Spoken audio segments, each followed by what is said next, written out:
what's up, guys? This is Adora from iFlip Academy, where we teach you how to find, evaluate, and purchase houses. So we're here today, quick video.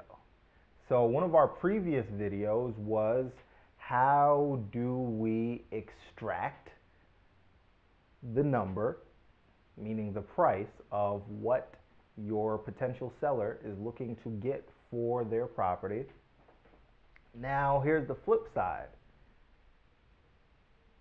He who says his number first does what? Fill in the blank. And I'll let you stew on that. So what happens on the flip side of when people are contacting you, you're doing direct response marketing, or you're sending stuff out, people are calling you back. A lot of people are gonna call and say, hey, you sent me something about my house. What can you pay for it? What do you want to give me? What are properties going for in that area? What's the price? What's that? What's this? And sometimes when you're first starting out, that can it's like darts are flying at your head and you're like, what do I do? Like, how do I go from here? So first, you take a step back. So in the previous example, we used Miss Smith that didn't know what, or claimed she didn't have a number to give you that she wanted to get for her property. So now let's deal with Mr. Jones. So Mr. Jones calls you up, real semi-nasty tone. Hey, I got your postcard. What do you want to give me for this house, man? And what do? So you step back. Hey, Mr. Jones, that's actually a very good question. Unfortunately, since we've never actually seen the interior of the property, there's really no way for me to logically give you an actual price of what we can pay for the property. But let's do this. Why don't we for starters, why don't you tell me a bit about the property and what's going on inside of it, and we can take it from there. And what you just did, Mr. Jones, it was coming at you head on, give me a price, give me a number. You step back, you dodge the punch, and you throw it right back. So I'm not going to give you a number, Mr. Jones, but hey, tell me about the property and let's take it from there. So then Mr. Jones, oh, what do you want to know? Blah, blah, blah. What do you want to know? What do you want to know? And then you're like, what's going on inside the property? What kind of condition is it in? How many bedrooms? How many baths? How are the mechanicals of the property? So you get them talking. And then at the end of that, you're like, oh, take it back to the previous video. You then, just because you didn't give a number, doesn't mean you don't want to then pursue him and get a number out of Mr. Jones.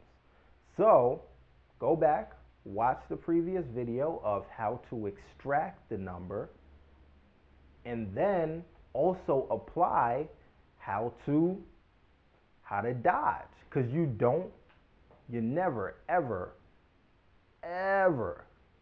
want to spit a number out. Especially even if you know what the number should be. Because here's what happens sometimes. I've had people call me about a property in real good areas. So in one situation, I had a guy call me about a property. This property was worth probably close to $450,000. So this guy calls me about the property. I do some research. I'm like, man, this is a great area. So just running quick numbers, I could have paid the guy a maximum of like $150,000. But using these techniques of not spitting out a number and just waiting, extracting information, getting the number from the seller. So here's what happened. And this guy's name was I forget his name. We'll call him Mr. Jones too. So Mr. Jones calls about this super, super solid property. I'm like, oh, what are you looking to get for it? It's like, well, I don't know. And I'm like, you know what? Back to the previous video, I just to be able to analyze the property better, we'd like to know where are you trying to be at for this property, Mr. Jones? And then depending on who you're talking to, you know, build rapport, make love to the seller. Meaning in this situation, I just really was just going back and forth and letting them realize that, look, I want to do this deal and I want to create a win-win situation for you and I, Mr. Jones, where you're able to walk away with something that you're proud of and you're able to be at the closing table and get this nice check and go do what you want to do, but at the same time, we want to purchase the property and be able to make some kind of money on the back end. So, what do you want to get out of this property, Mr. Jones? What do you need? And when you're kind of positioning it like that, where it's like, it's not you selling me a property, it's not me buying a property from you, but it's really more so a partnership in which we're creating this synergy, this situation of you get what you need, I get what I need, and that's it. So keep in mind, it's a $400,000 property. And what does Mr. Jones want? Mr. Jones wants $62,000. That's what he wanted for this property. Now, if that's not a slam dunk deal, I don't know what is.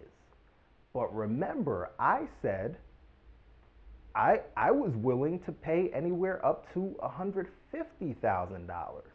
But I listened to what Mr. Jones wanted.